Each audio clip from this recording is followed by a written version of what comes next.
Chapter 6 Episode 19 Hot Spring Cleaning Part 1 Early next morning, I was atop a small boat crossing the lake with the guide Lord Fatoma had sent in the members of Sickham's Pier, who had volunteered to help me. I didn't know you could sail a boat, Kai. In our village, everyone can. Right, guys? It's got to be our biggest mode of transport. You could be going to a big city for supplies or taking someone sick to the next village, but going by boat is the quickest way.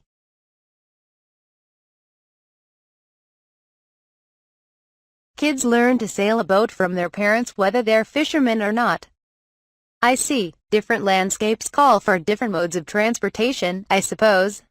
Look at that, Ryoma, Thane said. I followed his gaze. Those are Isle rats, aren't they? Kay had told me about them during the tour on my first day here. They were lake-dwelling monsters that resembled an otter or beaver. I could see a group of about 7 or 8 of them pushing their raft-like nest. Once you see them moving their nests, it won't be long until there aren't any more mad salamanders. And that's the end of the fishing season. Really? Apparently, they can sense the waves of salamanders swimming up the river. At the end of the season, they move their nests from the lake to the mouth of an outflowing river and spend the winter there. If they move them sooner, the salamanders might destroy their nests. Peyron and Shin's interjections were helpful. The Isle rats watched the monsters in the water to gauge the flow of the seasons. The sign of shifting seasons meant that mad salamander hunting would soon come to an end, and with that my days in this village. I resolved to enjoy every day I had left in this little fishing village and to leave no adventure neglected. The boat carried on across the lake for another 30 minutes as we chatted away, and we reached the port of a large town. While the setup on the shore looked similar to the village of Seacombe, this town had far more docks and a much larger processing station. Even in the wee small hours, there was a constant flow of boats going in and out. Many of them were likely shoppers from other villages. The large population on the shore was creating considerable hustle and bustle, and I could see large buildings along the streets beyond the beach. "Hey," a man called repeatedly to us from a dock, waving a small flag in one hand, apparently directing traffic. Kai steered the boat as directed, and we tied it to one of the vacant docks. "All right, we're good to disembark now." "Thank you." "Berth, I'm freezing. It's pretty cold out on the lake at this hour." "Let's grab some hot soup," Peyron suggested. After that ride through the chilly, nearly wintry air, nobody objected to that idea. It seemed like a lot of other people had the same idea, as the main street off of the beach was lined on both sides with food stands selling hot soup and stew. Just in a short glance, I counted 60 stands. I would have had a hard time deciding where to eat, but the Sickham's Pier crew kept walking. "Do you have a place in mind?" I asked. "Oh, right. We haven't told you, Ryoma, but our brother has a food stand here. We pretty much always eat there when we come." "I see." We soon arrived at the food stand, where the team quickly said their hellos and ordered before jumping into catching up with each other, introducing me to the people there in the process. While there was some difference in ingredients and seasoning, the dish did remind me of their mother's cooking. With our stomachs full of warmth, we headed directly towards Lord Fatoma's manor. In about 20 minutes, we arrived via the communal carriage. The Lord's manor stood at the end of the main street, a straight shot from the beach. It was an ordinary mansion, as contradictory as that seemed, unlike the Duke's manor that resembled a castle. It was functional but rather plain. Despite the large size, it didn't seem as impressive but reminded me of an apartment complex given it was built from brick. Fencing encircled the building, and a pig beastkin stood guard at the gate.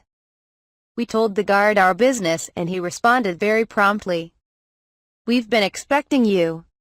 I'll call down your guide straight away." Soon, the guide came out. "Thank you for your patience, Ryoma Takebayashi. And you all must be the Sickham's Pier. My name is Pigu. I'll be serving as your guide today." "Nice to meet you," we answered.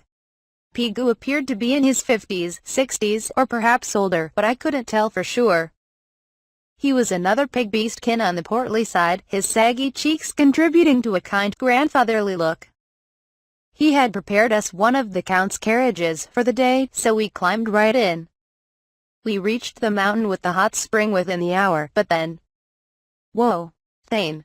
I'm okay. Just slipped. Careful now. With how steep this path is, you'll roll all the way down. Terribly sorry, Pigou panted. There were more accessible paths back in the day. Shin. Everyone. Can we take a break? Yes, I think that'll be best. There were stairs on the first part of the path leading up the mountain to the hot spring, but that quickly turned into a steep hiking trail that we had been struggling up for the last 3 hours. Eventually, however, we did reach the hot spring. Is this the hot spring? I asked. A bit different from what I pictured, Kay said. I could smell the sulfur, hear the water, and see the steam ahead, but the only building I could see was a dingy shack. Yes, it is. Fioink. The last lord who built it disliked decorations. He said that it only needed a small cottage. Could I take a look inside? You could have a seat while we inspect the place, Pigou. Absolutely. Here's the key. There isn't too much room in there, and I'll be right here if you need anything. The road was apparently a bit too rough for someone his age. He sat down on a bush, or rather, an old bench covered in vines. We opened the cottage door with the key. It really was a tight space, barely fitting the lot of us 5 adults and a child. Considering the girth of Lord Fatoma, this cottage would have barely been large enough for him, let alone any company. The only things in the tiny cottage were a few chairs, some clothes baskets, and a hand-drawn map on the wall, but they were covered in dust and cobwebs. Cleaning here shouldn't be a problem, so there must be something else. Straight across from the entrance, we opened another door and found a narrow set of stairs that descended 3 steps into an open, outdoor bathing area. Oof. This is something, Shin muttered. It's seen better days, that's for sure, Peyron chimed in. The bath simply drew water from the hot spring into a large tub. From a cursory glance, I could see that the hot water flowed over the tub, across the floor and through the drainage trough to dump the water outside. However, the drain seemed to have been clogged by the leaves and branches that had blown in. The draining had stopped, and something other than sulfur was stinking up the area. And that wasn't all. I wonder if there's iron in the calcium carbonate. The tub, and even a large area of the floor around it, was covered in a thick layer of buildup. Reddish-brown chunks speckled the mirrors on the wall alongside handprints of the same color.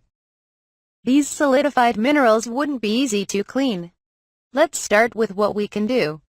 Dimension home. I called out the scavenger slimes and had them drink up the puddles of water, leaves and all. Be thorough with that clogged drain, please. Sensing the scavenger's compliance, I stepped outside. Pigou called out to me nervously. Is something the matter? I'm draining the water from the bath, so I'm preparing for our next course of action in the meantime. I see. Do you think it can be cleaned? Well, I assume the buildup is what's giving you trouble? It is indeed. I've tried cleaning it myself, but I've never been able to get it off. No surprise there. The minerals in the water had been deposited by the change in temperature or pressure. In Japan, this kind of spring sediment was said to give hot spring locations a sort of character. On the other hand, they also posed a problem for those maintaining the spring, as it caused buildup on the tub floor or drain, as I witnessed here. Pigou had gestured a scrubbing motion, complete with a bitter, defeated expression, but I doubted that scrubbing alone stood a chance. This is a bit of a spur-of-the-moment idea, but I'm going to create a fluid that could get rid of it. You can make such a thing? Hopefully it'll work. With earth magic, I crafted a pot that would hold the cleaner. Then I summoned some sticky slimes and acid slimes and had them spew sticky solution and acid. That buildup is called calcium carbide. It's a similar material to seashells, and it's susceptible to acid, so I think this should do the trick. Really? In theory, anyway. I expected the acid would melt the buildup like an acidic cleaner would. But I didn't want the acid to be too powerful and end up damaging the floor or walls, so I diluted the acid with the sticky solution with the hopes of raising its viscosity as well. I experimented with the mixture for a while until it looked good. Right time to try this out, I said, and returned to the bath. Since the scavengers had already drained the tub, I decided to test out the cleaner on a corner of the tub. I had the acid slimes form a small circle and carefully poured the cleaner into the center. Wow! Cheers erupted behind me as the Sickums peer watched the cleaner rapidly bubble from the acid, reacting with the calcium carbide. While the acid was activated just fine, it still seemed too concentrated for cleaning, and it was more viscous than pure acid, but not by much. I decided the mixture needed a little more work. After several rounds of experimentation, I created 3 different variations of the cleaner, a more acidic and less viscous one for thick layers of buildup, a less acidic and more viscous one for thinner layers of buildup and for the walls where the cleaner would drip more easily, and a third variation with an even balance of acid and viscosity.